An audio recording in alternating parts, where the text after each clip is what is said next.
Hello friends, Assalamu alaikum and welcome to Islamic Sound Story. آج کی اس video میں ہم یہ جاننے کی کوشش کریں گے کہ اللہ تعالیٰ نے کس طرح افغانستان، پاکستان اور ایران کے مسلمانوں کو ایک آخری اور فیصلہ کن معرکے کے لیے تیار کر دیا ہے۔ کیا خراسانی لشکر کے خروج کے حالات بن چکے ہیں؟ کیا ہم اس پیشن گوئی کے قریب پہنچ چکے ہیں؟ ویڈیو کو اینڈ تک پورا لازمی دیکھے گا اور اسے لائک اور اپنے اس چینل کو سبسکرائب کرنا نہ بھولیے گا۔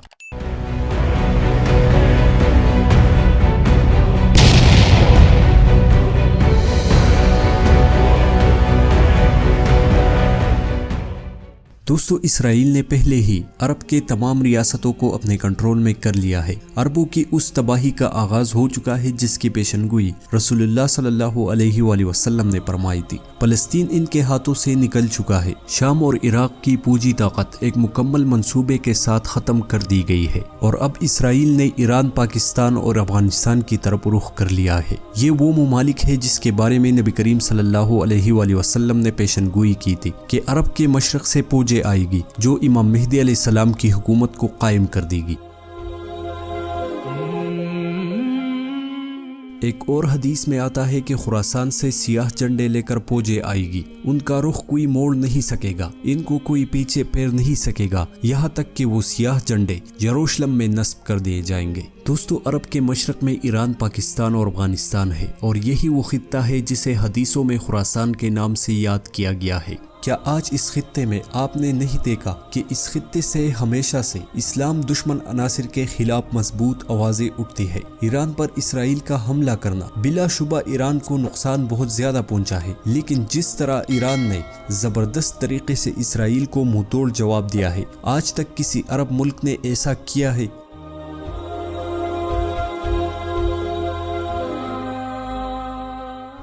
ذرا خراسان میں شامل دوسرے ملک افغانستان پر نظر ڈالو کہ کس طرح اللہ رب العالمین نے ان کو 40 سال تک مسلسل جنگوں میں ٹرین کیا اور ان کے ہاتھوں سپر پاورز کا غرور مٹی میں ملا دیا۔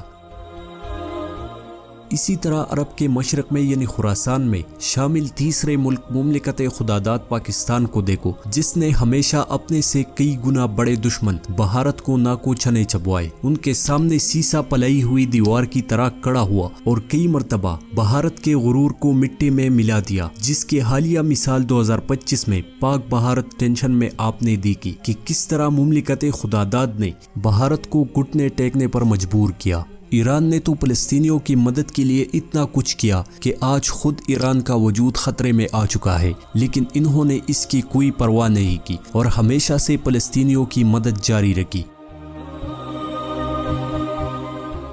واقعات محض اتفاق ہے دوستو، یہ کوئی اتفاق نہیں ہے، بلکہ اس خطے کے بارے میں رسول اللہ صلی اللہ علیہ وآلہ وسلم نے پیشنگوئی کی۔ یہ اسلام کے آخری 3 قلعے ہیں، یہاں سے اسلام ایک مرتبہ پھر پوری دنیا پر غالب آئے گا انشاءاللہ۔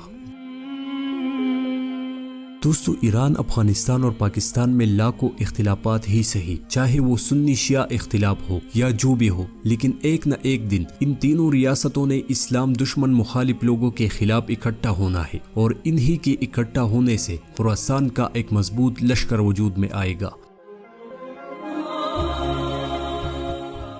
انشاءاللہ وہ وقت دور نہیں جب اسلام کا پرچم پوری دنیا پر غالب آ جائے گا اور اس کا آغاز ہو چکا ہے۔ اسرائیل نے ایران پر حملہ کر کے اپنی نیت واضح کر دی ہے۔ اسرائیل نے ایران، پاکستان اور افغانستان کو مڈل ایسٹ سمجھ کر اپنی تباہی کو دعوت دی ہے، جبکہ عربوں کا عالم تو یہ ہے کہ اسرائیل شام کی فضائی حدود میں اپنی جنگی جہازوں کی ریفیولنگ کرتا ہے، دوسری طرف اردن اسرائیل کی میزائل ایران تک پہنچنے دیتا ہے، لیکن جب ایران کی میزائل اسرائیل کی طرف اردن کی حدود سے جاتے ہیں تو اردن انہیں وہاں پر گرانے کی بھرپور کوشش کرتا ہے اور اس میزائلوں کو اسرائیل تک پہنچنے سے پہلے اردن تباہ کر دیتا ہے۔